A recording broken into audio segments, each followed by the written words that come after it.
मैं अभी नोखा प्रखंड के हथनी पंचायत के पास हथनी गांव में मौजूद हूं और यहां पर आज एक स्वतंत्रता सेनानी को अंतिम विदाई दी जा रही है। पूरे राजकीय सम्मान के साथ इन्हें अंतिम विदा देने की तैयारी चल रही है। यहां पर पुलिस तथा प्रशासनिक पदाधिकारी पहुंचे हुए हैं। देखिए पूरे राजकीय सम्मान जो तिरंगा झंडा है उसमें उनके शव को लपेट कर यहाँ से विदा करने की तैयारी चल रही है।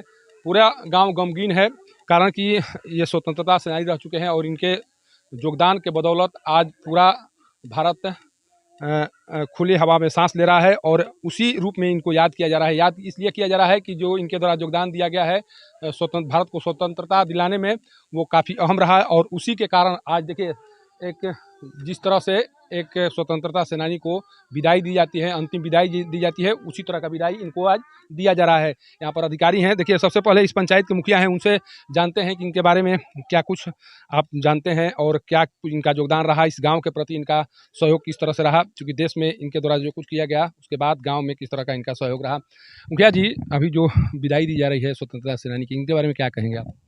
तो बहुत दुख का विषय है सर। बहुत बढ़िया इनका योगदान रहा, मैंने पूरे पंचायत में इनका अच्छा योगदान रहा। इनके मैंने गुजर जाने से पंचायत वासी बहुत क्षति पहुंचा है और पूरा पंचायत गमगीन है। अच्छा, जब यहाँ पर रहते थे किस तरह का इनका मूवमेंट रहता था, गांव में इनका मूवमेंट किस तरह से रहता, लोग इन्हें किस तरह से याद करते थे या इनके साथ किस तरह से व्यवहार किया जाता था, ये सब भी?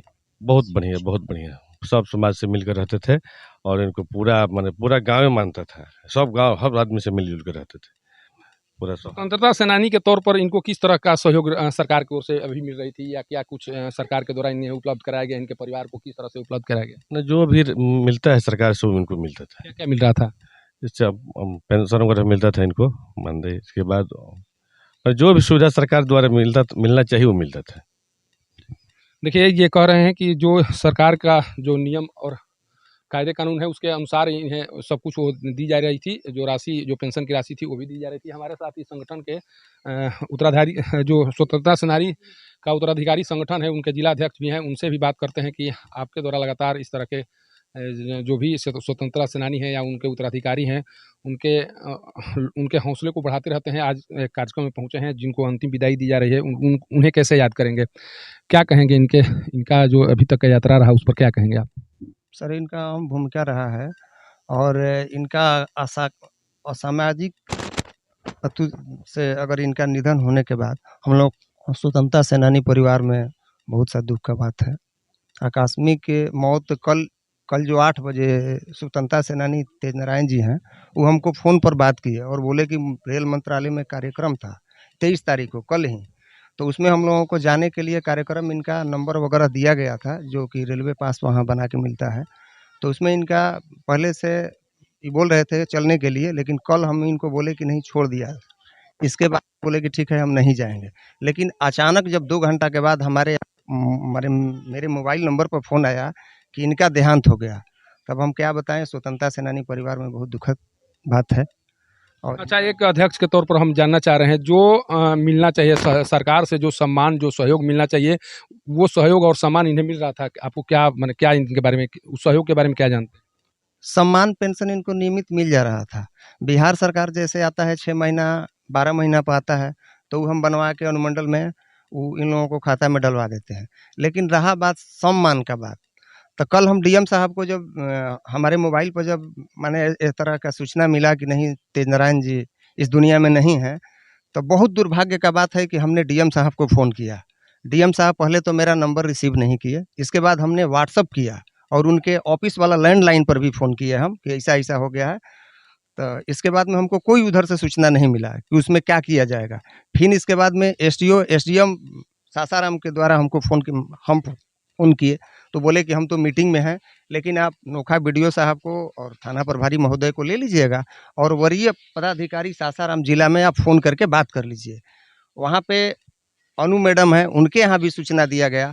लेकिन बताइए 24 घंटा हो गया और प्रखंड से सभी, जैसे में थाना प्रभारी महोदय हैं, सीओ साहब हैं, बीडीओ साहब तैयार थे, लेकिन जिला से कोई अधिकारी का कोई भी सूचना इनके बारे में हमको नहीं मिला है कि क्या करना है, क्या नहीं करना है। इससे क्या कितना ग्लानि महसूस कर रहे हैं आप? बहुत सा ग्लानि, बहुत सा ऐसा हम देख रहे हैं। अब जैसे इनके परिवार हैं, तो इनको करीब करीब वहाँ से भी फ़ोन से भी बोला जा सकता है कि ठीक है, हमने इनके बारे में सम्मान के चाहे अंतिम इनके पार्थिव शरीर पर पुष्पांजलि अर्पित करने के लिए कोई भी वरीय पदाधिकारी को भेजा जा रहा है, लेकिन इनके यहाँ कोई भी नंबर पे ना इनके यहाँ फ़ोन किया गया और ना मेरा नंबर पे। देखिए, इनका जो जिस तरह से आरोप है, ये गंभीर आरोप है। हालांकि अभी देखिए यहाँ अंचलाधिकारी भी पहुंचे हुए हैं, बतौर सरकार के प्रतिनिधि के तौर पर यहाँ पहुंचे हुए हैं। इनका किस तरह से योगदान रहेगा, चूँकि एक स्वतंत्रता सेनानी के परिवार का देखभाल भी करना सरकार की दायित्व है और सरकार करना भी चाहिए, चूँकि अभी ये इस दुनिया से जा रहे हैं, एक पूरा परिवार छोड़कर जा रहे हैं। सरकार इनके परिवार के लिए क्या करेगी? सर, बतौर प्रतिनिधि आप क्या कहेंगे? जो सर पीछे परिवार, चूँकि अब जो जितना मिलना था सरकार के माध्यम से, अब तो यहीं से समाप्त हो जा रहा है। आप लोग क्या करेंगे परिवार के लिए? नहीं, जो हमें वरीय पदाधिकारी का निर्देश प्राप्त होगा उसके आधार पे हम लोग आगे की कार्रवाई करेंगे। जो हमारे वरीय पदाधिकारी हैं इस विषय पे जो भी हम लोग को संज्ञान में देंगे कि क्या इनके विषय में करना है, उसके आधार पे हम लोग के आगे की कार्रवाई की जाएगी। सम्मान मिलना तो ज़रूरी है, चूँकि जिस तरह से आरोप लगाया जा रहा है, अगर इनके आरोप में दम है तो सोचिए कि अगर स्वतंत्रता सेनानी के मौत के बाद सूचना देकर बुलाया जाता है यहाँ के अधिकारियों को, यहाँ के डीएम को, यहाँ के एसडीओ को, यहाँ के थानाध्यक्ष को, यहाँ के सीओ को, तो मानिए कि उनके मन में क्या सम्मान है। मरने की सूचना वहाँ तक पहुँच गई होगी, लेकिन बार बार फ़ोन करके, जैसे आरोप लगा रहे हैं कि बार बार फ़ोन करके बुलाया जा रहा है, तो एक स्वतंत्रता सेनानी के प्रति इनका सम्मान क्या है, ये इनके व्यवहार से दिखता है। ये यहाँ पर लोग जान रहे हैं, ये जैसा बता रहे हैं, इस तरह से नहीं होना चाहिए। स्वतंत्रता सेनानी का जिस तरह से सम्मान केंद्र सरकार के द्वारा लगातार जो प्रधानमंत्री हैं नरेंद्र मोदी, जिस तरह से स्वतंत्रता सेनानी के प्रति आभार व्यक्त कर रहे हैं। अभी आज़ादी का अमृत महोत्सव मन रहा है, उस अमृत महोत्सव के तहत लगातार यह है कि जो भी स्वतंत्रता सेनानी है उनके घर पर जाएं, उन्हें सम्मानित करें। लेकिन अगर यहाँ पर अधिकारियों को किसी स्वतंत्रता सेनानी को सम्मानित या उनके घर पर जाकर उनके परिजनों का हाल चाल लेने की फुर्सत नहीं है, तो आखिर क्या कर रहे हैं आप? आपके पास कौन सा काम है? केवल थाना, अपना अंचल कार्यालय, अपना संग्रहालय परिसर में बैठकर केवल आराम फरमाने के लिए आपको कुर्सी नहीं दी गई है। और इस कुर्सी की महत्ता को समझिए, और जो स्वतंत्रता सेनानी हैं उनके महत्व को, उनके गरिमा को समझते हुए कम से कम सम्मान देने के लिए तो आपको आना ही चाहिए था। लेकिन जब उतना ही सम्मान आप नहीं दे सकते हैं, तो आप एक केवल एक सेवक हो सकते हैं, लेकिन एक अच्छे नागरिक नहीं हो सकते हैं। एक अच्छे नागरिक के तौर पर आपका जो व्यवहार है वो निंदनीय है, और निंदनीय हमेशा बना रहेगा। हथनी गाँव से पब्लिक न्यूज़ के लिए सत्येंद्र चौबे की रिपोर्ट।